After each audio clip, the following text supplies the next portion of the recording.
Hello everyone, welcome to my channel college study. आज हम class 11 का chemistry lesson number 1 some basic concepts of chemistry पढ़ने वाले हैं। इसके पहले भी इसके 2 लेक्चर्स आ चुके हैं, तो अगर आपने वो 2 लेक्चर नहीं देखे हैं तो उसे देख लीजिए, उसके बाद इसको देखेंगे तो आपको चीज़ें ज़्यादा समझ में आएंगी। अगर नहीं भी देख रहे हैं तो यहाँ पर जो मैं आज पढ़ाने वाला हूँ वो भी आपको पूरा अच्छे से समझ में आएगा। तो हमारा नेक्स्ट टॉपिक है 1.3.2 फिजिकल प्रॉपर्टी। उसमें फर्स्ट प्रॉपर्टी है मास एंड वेट। देखो 10th में हमने पढ़ा था कि मास क्या होता है, मास और वेट में क्या अंतर होता है, वही चीज़ यहाँ पे फिर से पढ़नी है। We know that matter has mass. हमें पता है कि मैटर के पास क्या होता है, मैटर के पास मास होता है। So mass is an inherent property of matter. मतलब कोई भी मैटर अगर यूनिवर्स में है तो उसका कुछ ना कुछ मास जरूर होगा। कोई ऐसा मैटर आप नहीं देखोगे जो मैटर है पर उसके पास मास नहीं है। तो ये तो यूनिवर्सल चीज़ हो गई कि अगर कोई भी मैटर है, कोई भी चीज़ है तो उसका कुछ ना कुछ मास जरूर होगा। कंपलसरी उसका मास कुछ होगा, चाहे ज़्यादा हो जाए कम हो, पर मास जरूर होगा। It is the measure of quantity of matter a body contain. The mass of a body does not vary as its position changes। मतलब पोजीशन चेंज करने पर, जैसे ये बुक है आपकी, ठीक है, अभी इसको आपने इक्वेटर पे रखा है अर्थ के, तो कुछ मास आएगा। इसको पोल पे रखो तो वही मास फिर से आएगा। इसको मून पे ले जाओगे तो भी उतना ही मास आएगा। इसको किसी भी प्लैनेट पे लेके जाओगे तो मास उतना ही आएगा। मतलब मास प्लेस के हिसाब से चेंज होता नहीं है, ये एक कांस्टेंट प्रॉपर्टी है। The mass of a body, देखो लिखा हुआ है यहाँ पर, the mass of a body does not vary as it position changes. मतलब पोजिशन चेंज होने दो पर मास कभी भी चेंज होने वाला नहीं है। आगे क्या लिखा है देखो, on the other hand the weight of a body is result of mass and gravitational attraction. देखो वेट मतलब W का फॉर्मूला क्या है, W is equals to M into G, यही था ना। Weight is equals to mass into acceleration. तो W मतलब weight is equals to mass into gravitational attraction. इसको हम एक्सेलरेशन ड्यू टू ग्रेविटी बोलते हैं। क्या बोलते हैं इसको? Acceleration due to gravity. यहाँ पे आपकी टेक्स्ट बुक में लिखा है ग्रेविटेशनल अट्रैक्शन, दोनों का मतलब एक ही है। The weight of a body varies because the gravitational attraction of the earth for a body varies with the distance from the centre of the earth. मतलब क्या होता है, ये जो जी है ना, जी ये चेंज होता है। अगर ये चेंज होगा तो ये चीज़ तो कांस्टेंट है, तो वेट भी क्या हो जाता है, चेंज हो जाता है। Hence the mass of a body is more fundamental property than its wait.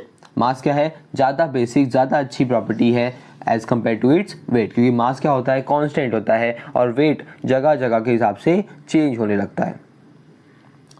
The basic unit of mass, अब बात हो रही है कि मास का यूनिट क्या है। अगर एसआई सिस्टम में जाओगे, मतलब एसआई सिस्टम देखोगे, इंटरनेशनल सिस्टम, तो मास का यूनिट है केजी। मास का यूनिट क्या है, केजी। एसआई सिस्टम में देखेंगे तो मास का यूनिट क्या है, केजी। पर लैब में, डे टू डे लाइफ में हम लोग केजी चल जाता है, पर लैब में हम केमिकल केजी में थोड़ी लेंगे। तो हम क्या करते हैं, लैब के लिए हम एक और यूनिट यूज़ करते हैं, ग्राम। डेली लाइफ में केजी में मेजर करेंगे और लैब में ग्राम में मेजर करेंगे, ठीक है। However, a fractional quantity gram is used for weighting small quantity of chemicals in the laboratory. Therefore, in terms of gram, अब बताओ केजी और ग्राम में क्या रिलेशन है। 1 kg इज इक्वल्स टू 1000 ग्राम होता है। अच्छा, इसी को 10�3 ग्राम भी लिख सकते हैं। 10�3 मतलब 1000 ही होता है। ओके, अब नेक्स्ट प्रॉपर्टी कौन सी है, नेक्स्ट प्रॉपर्टी है हमारी लेंथ। अब हमें लेंथ को मेजर करना है। अब लेंथ के लिए क्या प्रॉपर्टी देखो, in chemistry we come across length well expressing in property such as atomic radius. Atomic radius पता है क्या, न्यूक्लियस से आउटर मोस्ट इलेक्ट्रॉन तक के डिस्टेंस को एटॉमिक रेडियस बोलते हैं। देखो एटम में क्या होता है, न्यूक्लियस होता है और इलेक्ट्रॉन होते हैं। तो न्यूक्लियस से लेकर आउटर मोस्ट इलेक्ट्रॉन, बाहर के सबसे बाहर वाले इलेक्ट्रॉन के बीच के डिस्टेंस को हम एटॉमिक रेडियस बोलते हैं। नेक्स्ट क्या है, बॉन्ड लेंथ।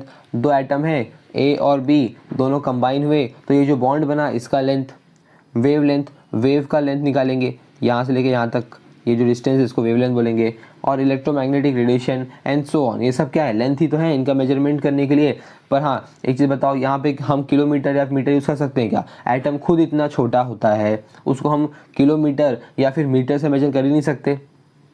तब क्या करेंगे इसके लिए, देखो these quantities are very small, therefore fractional unit of SI unit of length are used, for example nanometre. देखो हम कौन सा यूनिट यूज़ करते हैं एटम्स के लिए, नैनोमीटर यूज़ करते हैं। नैनोमीटर मतलब छोटी क्वांटिटी है, मीटर किलोमीटर से छोटा नैनोमीटर, या फिर पिकोमीटर। ठीक है, अब बात करते हैं कि एक नैनोमीटर कितना मीटर होता है। तो एक नैनोमीटर 1 नैनोमीटर कितना मीटर होगा, 10⁻⁹ मीटर होगा। देखो पावर नेगेटिव में, पावर नेगेटिव मतलब इसमें कैसे आंसर आएगा, 0.00000, इस तरह 9 बार 0 लिखने के बाद 1। समझ में आ रहा है क्या? पावर जितना ज़्यादा नेगेटिव होता है नंबर उतना छोटा हो जाता है। तो 1 nanometre is equal to 10⁻⁹ metre, मतलब बहुत छोटा है।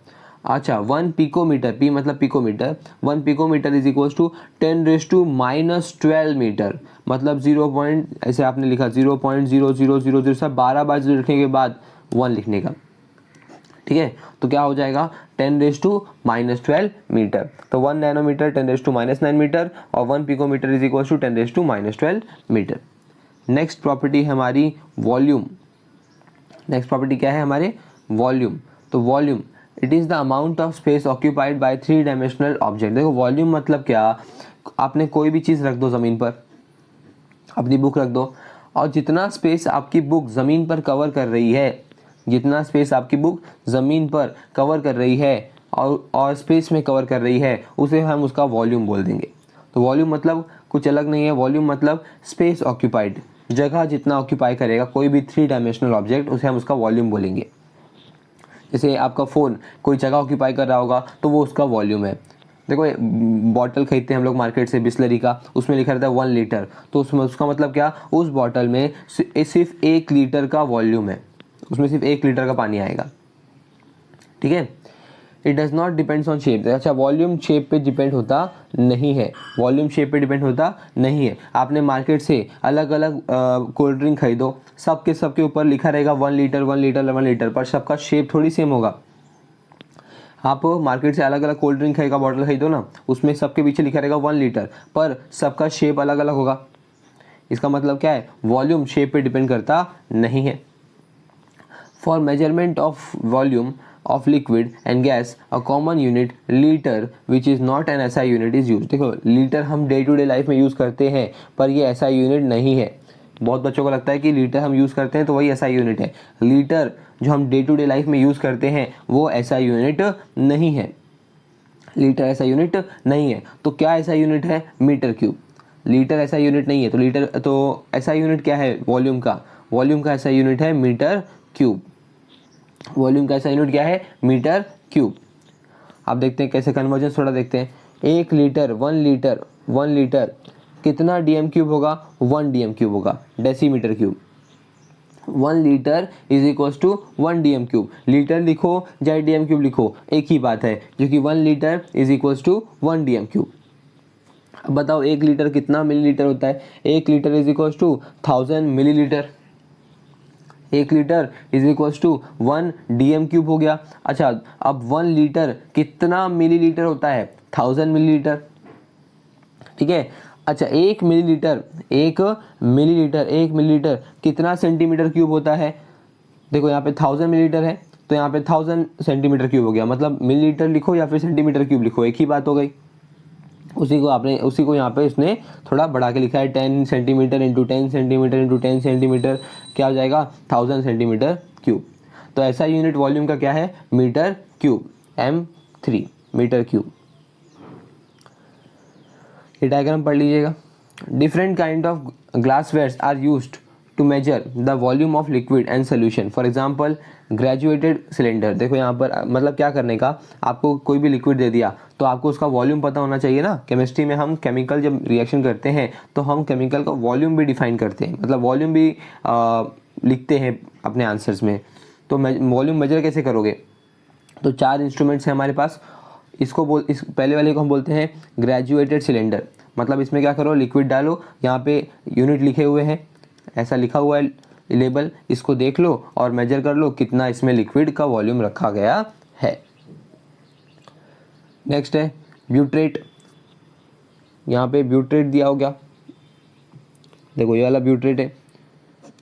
इसमें भी ऐसा बहुत, ये जो बीच में टूटा हुआ है इसका मतलब टूटा नहीं है, इसमें देखो 1 2 3 4 और डायरेक्ट 44 पे चले गए, मतलब बीच में बहुत यूनिट्स बीच में हमने नहीं बनाया है, इसका मतलब ये है।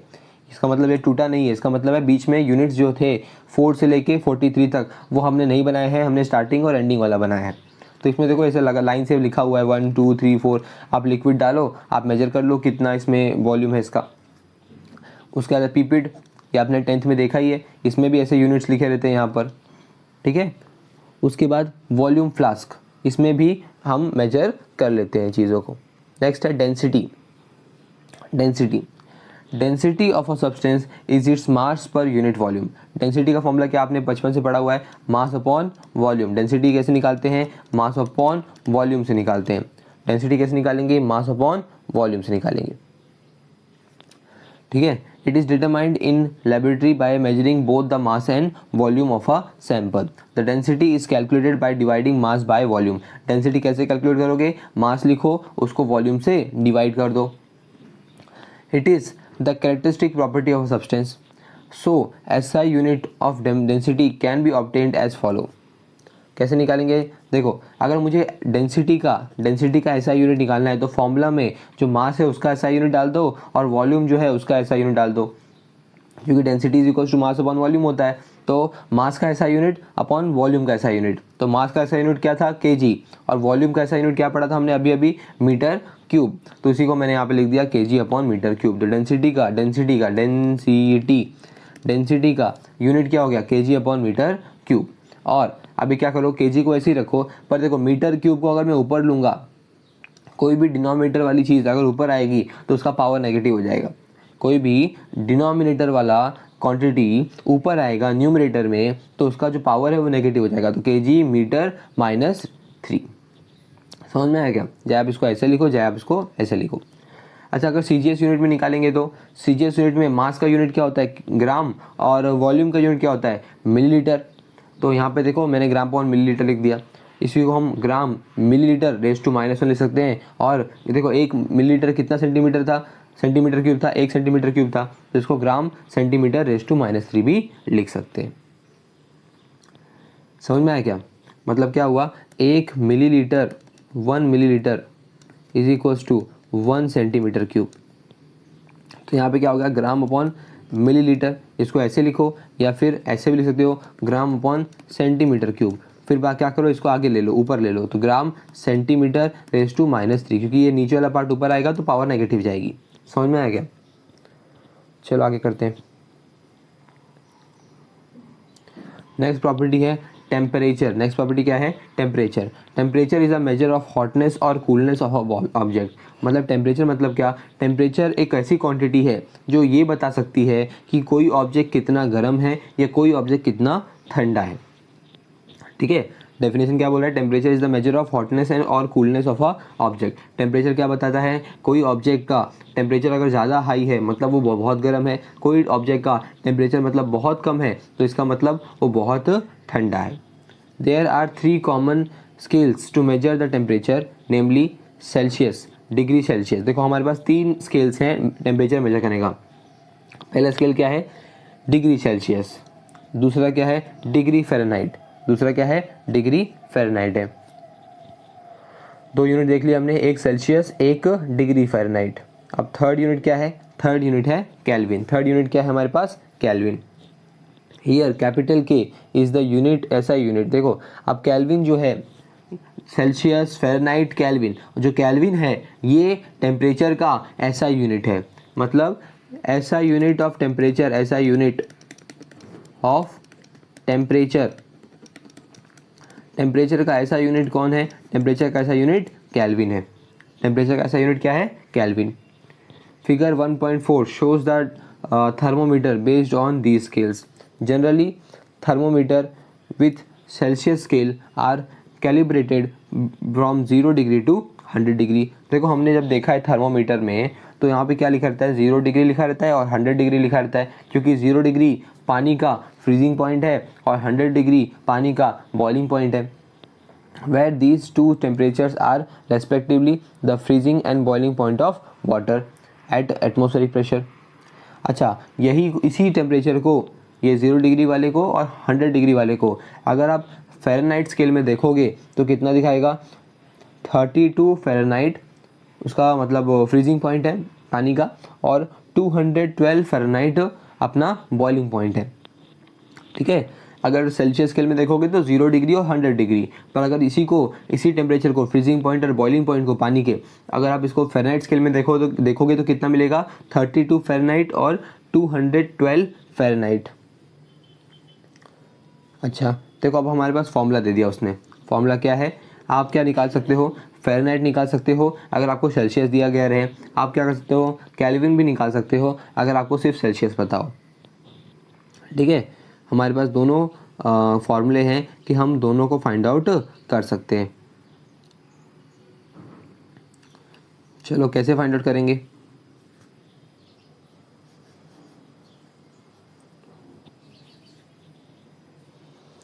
समझो। हमें क्या दिया हुआ है, हमें बोला हुआ है कि सेल्सियस में हमें दिया हुआ है 10 डिग्री।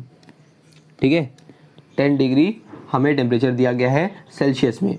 अब इसको क्या करना है, अब इसको आप क्या बताओ, फ़ारेनहाइट में यही टेम्परेचर कितना होगा, सेल्सियस में कितना है 10 डिग्री, फ़ारेनहाइट में बताओ कितना होगा। तो फार्मूला क्या बोल रहा है, Fahrenheit is equals to 9/5 into Celsius वाला टेम्परेचर कितना है सेल्सियस में 10, तो यहाँ पे 10 लिख दिया, प्लस 32, समझा। 9/5 इंटू सेल्सियस का टेम्परेचर प्लस 32, 9/5 इंटू सेल्सियस का टेम्परेचर प्लस 32। अब सॉल्व कर लेते हैं, 5 2 ज़ा 10, 9 इंटू 2 प्लस 32, 9 2 ज़ा 18, 18 प्लस 32, 10 50। तो कितना 50 क्या आया, 50 फ़ारेनहाइट इसका आंसर आ गया। कितना आया, 50 फ़ारेनहाइट इसका आंसर आ गया। समझ में आ गया कैसे निकाला। Fahrenheit is equals to 9/5 into Celsius वाला टेम्परेचर प्लस 32। इसी को अगर इसी क्वेश्चन को उसने अगर केल्विन में पूछा होता तो केल्विन के लिए K is equals to Celsius वाला टेम्परेचर प्लस 273.15, ये फॉर्मूला है। तो सेल्सियस में कितना है 10 प्लस 273.15 प्लस करो 283.15 आंसर आ जाएगा। ये है केल्विन। समझ में आया कैसे सॉल्व किया। ओके, तो हमने आज यहाँ तक कंप्लीट कर लिया। हमारे नेक्स्ट लेक्चर में हम लॉज ऑफ केमिकल कॉम्बिनेशन, बहुत इंटरेस्टिंग टॉपिक है, हम स्टार्ट करने वाले हैं नेक्स्ट लेक्चर में। Okay, thank you.